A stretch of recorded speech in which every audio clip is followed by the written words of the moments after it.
Hello, friends. Today we are for you again with another video on the development of male gametophyte. Hope this too helps. Development of male gametophyte. Microspores pollen grains, haploid. Represent beginning of male gametophyte. Liberated when anther bursts open after maturation. Note the transfer of pollen grains from anther to stigma of flowers, pollination.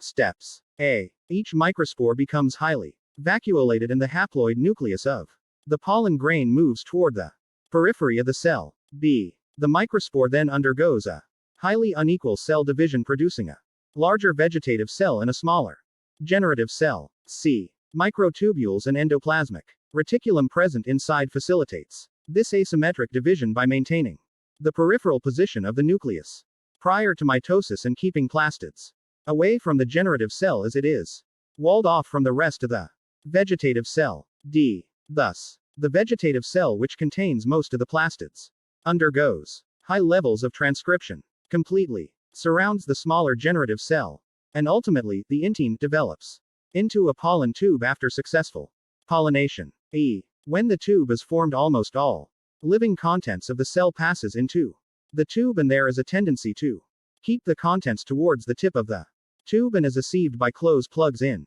the tube, which blocks the tube and holds the cell contents at the tip. F. The generative cell, which has a wall rich in cellulose and close, will ultimately divide to yield two sperm. Lot. This meiotic division occurs either before or after pollination, depending on the species. G. Each sperm is membrane bound and thus represents a true cell.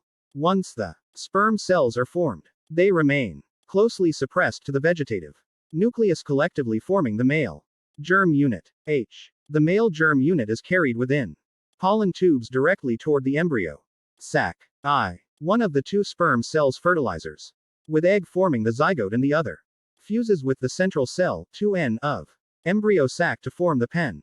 Some exceptions. Normally only one pollen tube develops from a pollen grain, but more than one. In polysiphonous grains, 10 in Althaea rosea italics, 14 in Malva neglecta italics, and as a rule one of them grows.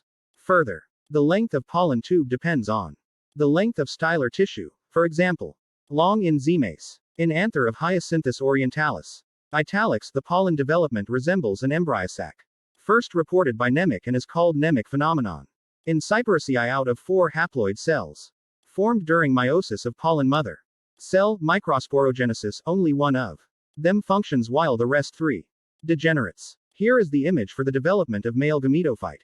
Please like, share, comment and subscribe us for more videos. We will update all your suggestions certainly very soon.